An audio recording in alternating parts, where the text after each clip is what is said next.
Está. Yo quisiera saber si para efectos de la investigación que llevó la Defensoría, el no contar con un audio completo de esa reunión afectó en algo.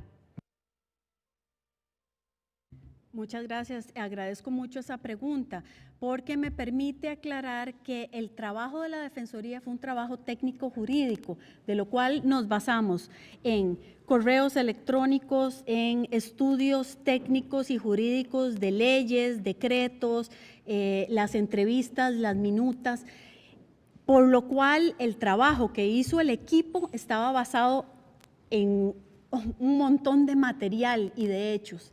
Lo que quiero decir es que el audio es importante, pero no determinante de los resultados de la investigación. Buenas tardes, defensora, compañeras, compañeros. Defensora, ¿hubo alguien de la Casa Presidencial que la contactó antes de que usted visitara la Casa Presidencial? Sí, señor diputado. Tuve el viernes, al final de la tarde, la llamada del señor presidente para decirme que había salido esto y que se ponían a la disposición de la Defensoría. Al día siguiente, fue una llamada corta.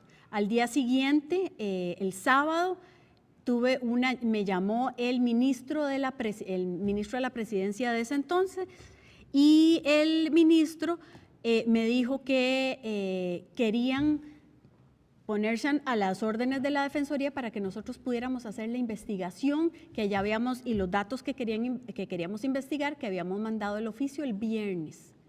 Y a partir de eso, del viernes, la Defensoría pues tomó la decisión de ir y llegamos el lunes. Gracias. Gracias. Cuando el presidente la llama por teléfono, ¿usted ya había tomado la decisión de ir a la Casa Presidencial?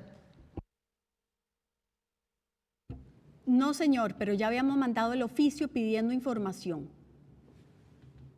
¿Cuándo toma la decisión de ir a la Casa Presidencial? El sábado en la tarde hablé con mi equipo.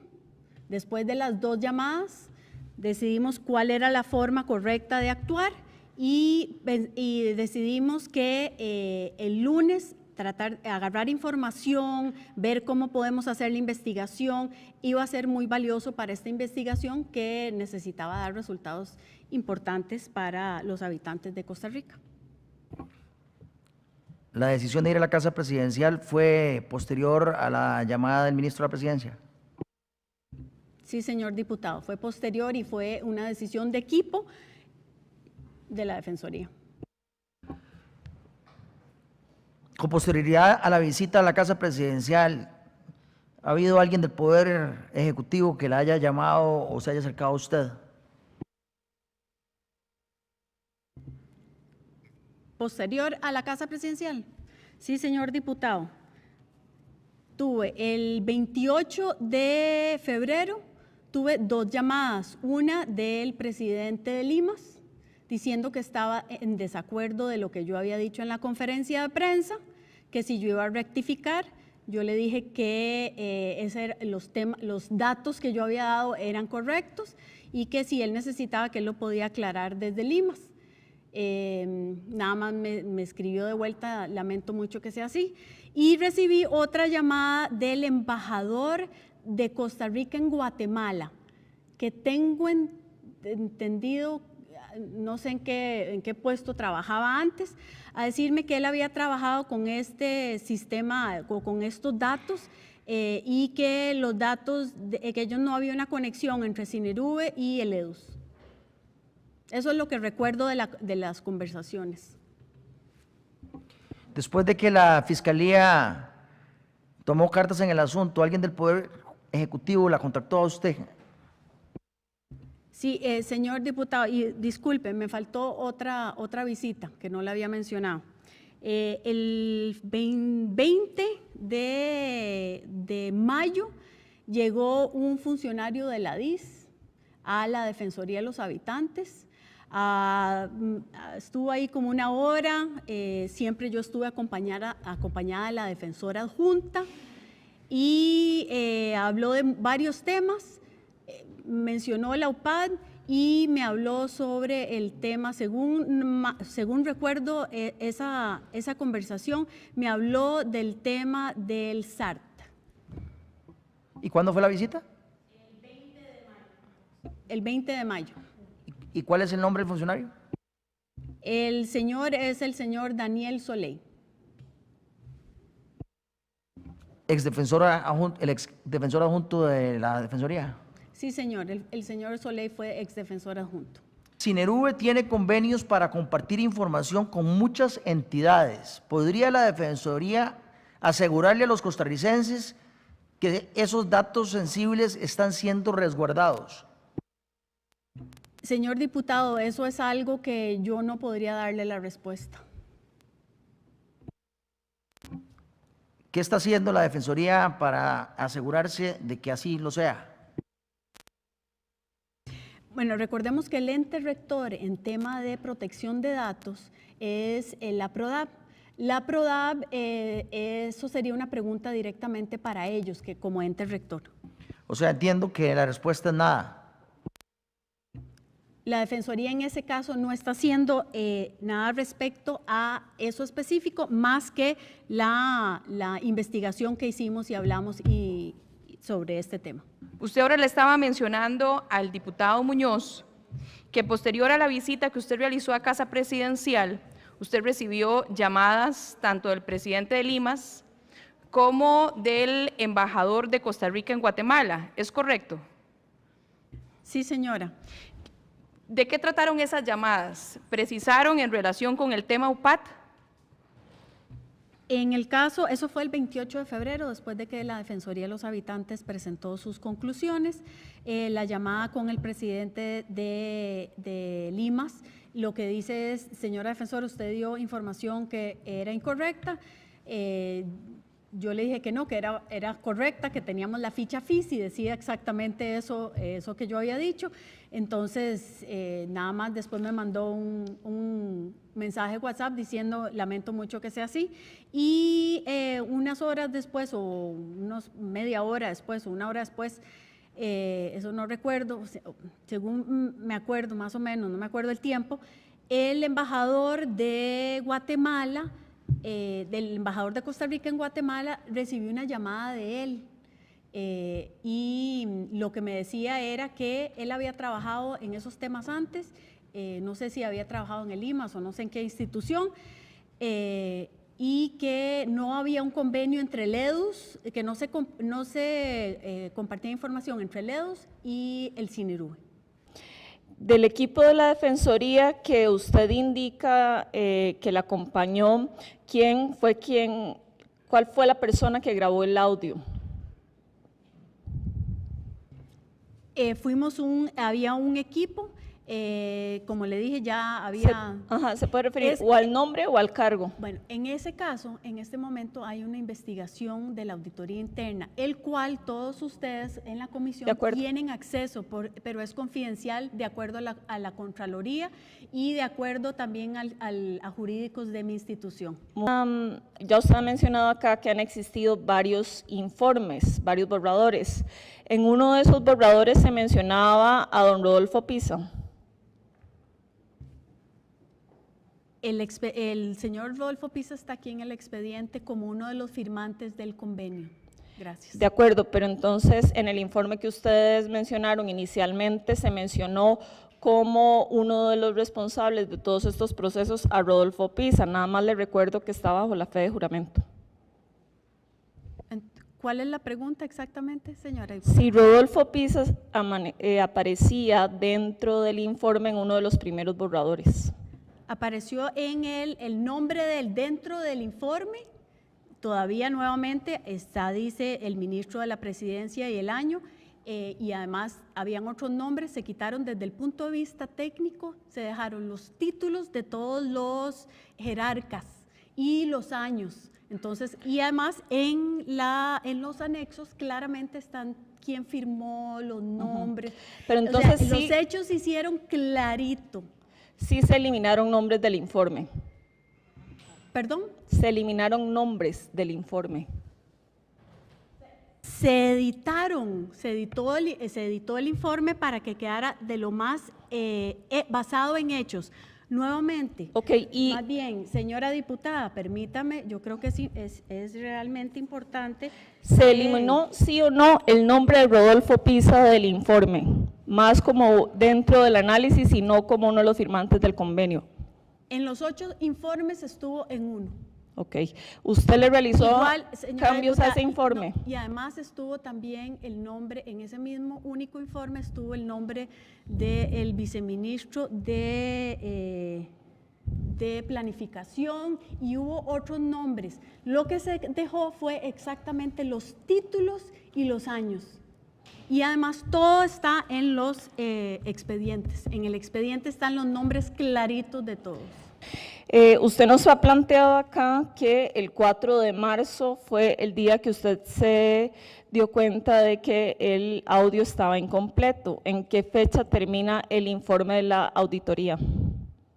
El informe de la auditoría, como usted puede claramente ver ahí, el 23 de marzo es cuando el informe de la auditoría se termina. ¿En qué fecha hace usted público el faltante de ese, o que el audio es incompleto? Como puede ver aquí en esta línea del tiempo, el 23 de marzo mismo se mandó a la Fiscalía, porque eso era la recomendación de la auditoría. Pero Y ¿por qué lo nuevamente, hace público hasta el 27 de mayo y a esta comisión se le informa hasta esa fecha? Nuevamente, ahí está. Recordemos que el 16, si ustedes más bien todos los de la comisión recuerdan, el 16 de mayo esta comisión dejó de sesionar, por lo cual la Asamblea Legislativa ya no estaba sesionando esta comisión específicamente. Sí se recibió correspondencia indistintamente de la situación del COVID. ¿Por qué no se envió ese 23 de marzo a esta comisión la información y se esperó para hacerlo público y enviarlo a esta comisión hasta el 27 de mayo? Gracias, diputada. Si usted ve claramente las fechas, el 25 de mayo se extiende a 6 meses el trabajo que ustedes están haciendo aquí. La ampliación de la, mismo disculpe 27 defensora, pero la ampliación de la comisión es indistinta del recibo o no de la correspondencia. Gracias, diputada. En la Defensoría, el trabajo que se tenía que hacer se hizo. Y déjeme contarle nuevamente eso. Y ahí está la línea del tiempo y por eso la puse, para que no hubieran confusiones. El 4 de marzo se vio eso. El 23 de marzo ya se recibió el informe de la auditoría, que recomendaba mandarlo al Ministerio Público. Y ese mismo 23 de marzo, yo, defensora de los habitantes, le hice un traslado de eso. Claro, no, se lo pregunto porque en muchas de sus intervenciones usted habla de la transparencia y que la ciudadanía debe estar informada. Yo concuerdo con usted, pero no entiendo por qué esperarse hasta el 27 de mayo, hacerlo de conocimiento a esta comisión, que también lleva una investigación, que aquí hay diputados y diputadas que se han tomado el trabajo serio de esta investigación, que estaban dando seguimiento además durante la época de pandemia a este tema como corresponde, y me extraña que ese discurso de transparencia no se traslade a esta comisión, lo cual lamento, porque la Defensoría merece una representación que por supuesto resguarde ese poder de influencia que tiene una entidad tan relevante para la ciudadanía. Yo quisiera saber, porque en el documento que nos compartió no está la especificación de cuáles son las reglas que sigue la Defensoría respecto a la grabación de las entrevistas, si hay un protocolo específico de grabación, por ejemplo, si ese protocolo dice qué tipo de dispositivos electrónicos deben de usarse.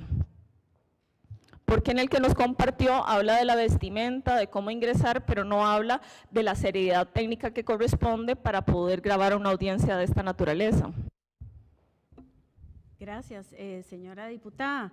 Déjeme decirle que primero la Defensoría tiene 7 grabadoras y que la semana pasada estaban las 7 en buen estado. El domingo en la tarde, que estuvimos reunidos antes del 24 de febrero, antes de la reunión, cada persona tenía un rol específico.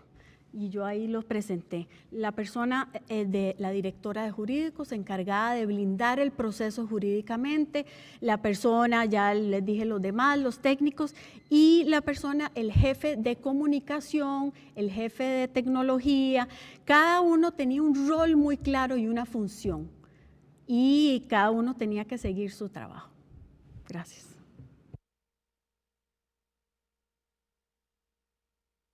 Usted mencionó ahora que recibió una llamada, bueno, me parece un poco extraño, que usted lo dijo también, la visita del funcionario de Casa Presidencial de la DISC, y usted dijo que usted estuvo con él, la defensora adjunta también estuvo presente, pero que después usted se fue y que él se quedó por ahí, hablando con otros funcionarios. ¿Usted tiene conocimiento de con quién habló él cuando se quedó? Nuevamente, yo me fui a una reunión, entonces no sé con quién estuvo hablando.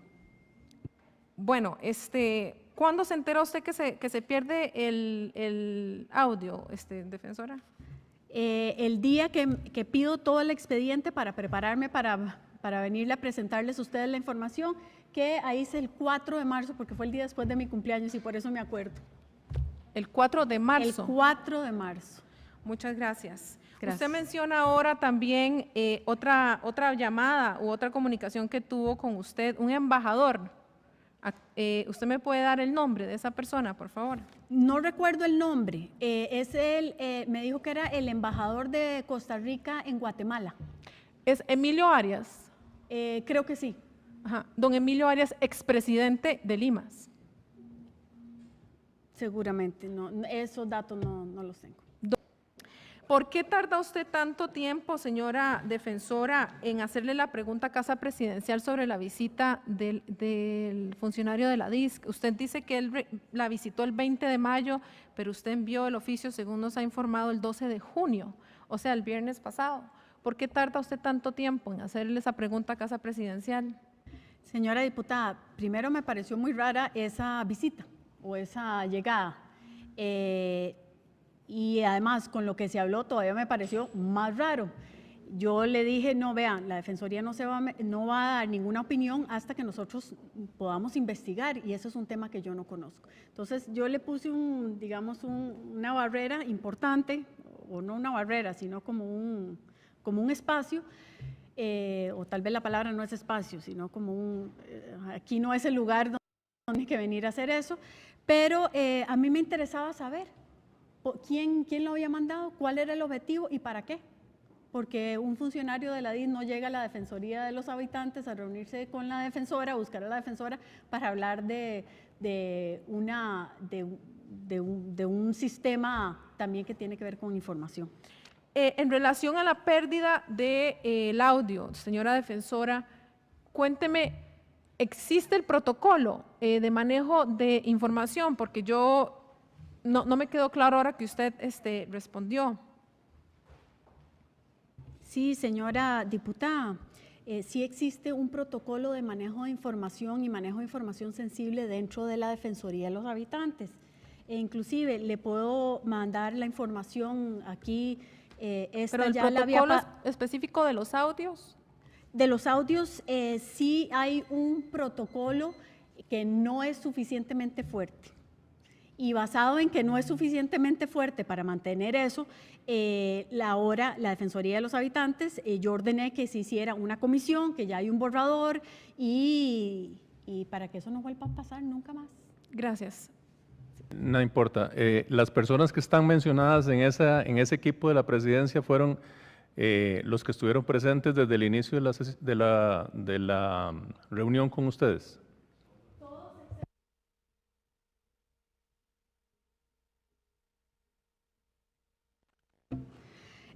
Todos excepto el funcionario Luis Salazar Muñoz, quien el presidente llamó para explicar lo del tema del decreto. ¿El señor Luis Salazar Muñoz se incorporó posteriormente a la reunión? Sí, se incorporó a raíz del llamado del señor presidente para hablar del decreto. ¿El señor Luis Salazar Muñoz entendía que estaba siendo grabada la reunión? No sabría decirlo. ¿A él no se le advirtió de que se estaba siendo grabada la reunión? Igual que a los otros, ¿no se les advirtió? ¿Perdón? Digo, a don Luis no se le advirtió que se estaba haciendo grabada la reunión. No recuerdo que se le haya advertido, pero nuevamente es importante también tomar en cuenta en este momento que hace un par de semanas también salió que Presidencia estaba grabando ese audio. Estaba grabando, por lo cual no pidió permiso a ninguno de los que estábamos ahí presentes. Doña Catalina, como usted menciona que ese expediente es público, ahí consta a quién usted instruyó para grabar esa reunión. No, está en el protocolo que yo les acabo de mandar. ¿Consta quién era el encargado o la encargada de grabar la reunión? Está en el informe de la auditoría interna que la comisión ahora tiene en sus manos. Ok, viera que a mí me dejó pensando que usted estaba respondiéndole a la diputada Ana Lucía Delgado que la Defensoría tenía 7 grabadoras, pero no terminó esa historia. ¿Cómo termina? Bueno, de las primeras cosas que yo vi era que por qué era que se había grabado en un celular. Cuando entonces empecé a investigar y dije, bueno, ¿qué es que no tenemos grabadoras? Fui a administrativo y me dicen, sí, aquí está la lista, hay 7 grabadoras. Entonces les dije, bueno, entonces por favor vean cada una y vean a ver si sirven. Y efectivamente la semana pasada me llegaron con un email de administrativo y me dijeron, todas están en buen estado. La semana pasada, ¿usted se refiere a cuál semana? ¿La semana antes de llegar a Casa Presidencial? No, perdone, la semana pasada yo pedí que si habían grabadoras y hace 2 semanas, hace 2 semanas atrás, le pedí a administrativo que revisara que todas las grabadoras estuvieran sirviendo o no, para que a ver los hechos claros. Y claro, todas estaban en buen estado. Pero entonces, ¿por qué no se grabó con una de esas grabadoras? Sí, señor diputado, esa fue una de mis primeras preguntas y espero que el Ministerio Público pueda esclarecer ya una investigación de ese aspecto. Le entendí bien cuando le contestó a la diputada Delgado que la parte del audio que digamos que se perdió, por decirlo de alguna forma, fue donde estaban las preguntas y respuestas al señor presidente de la República. De las 2 horas y media se perdió un poquito más de una hora, lo que queda es 1 hora 10 minutos y toda la parte que no está o que el faltante es toda la primera sesión. La primera sesión es las preguntas y respuestas del señor presidente de la República. Son las preguntas y respuestas del señor presidente de la República y del señor ministro de entonces, don Víctor Morales. Es decir, que la parte que no consta de la grabación es todo lo que se le preguntó y respondió el señor presidente de la República y el señor ministro de la Presidencia, ¿es así? Eso es correcto, señor diputado. Qué curioso. Cuando terminó la audiencia en Casa Presidencial, ¿usted personalmente comisionó a alguien para custodiar esa grabación que se había hecho? Sí, señor. Inmediatamente después de haber salido de Casa Presidencial, en el momento que me monté en el carro, le dije a la persona inmediatamente vaya a informática y que se lo suban al sistema y que lo pongan en resguardo. Esa fue la instrucción que se le dio a la persona. Esa es la persona que grabó en su celular, toda la reunión. Sí, señor, y eso es información que está en el informe de la auditoría.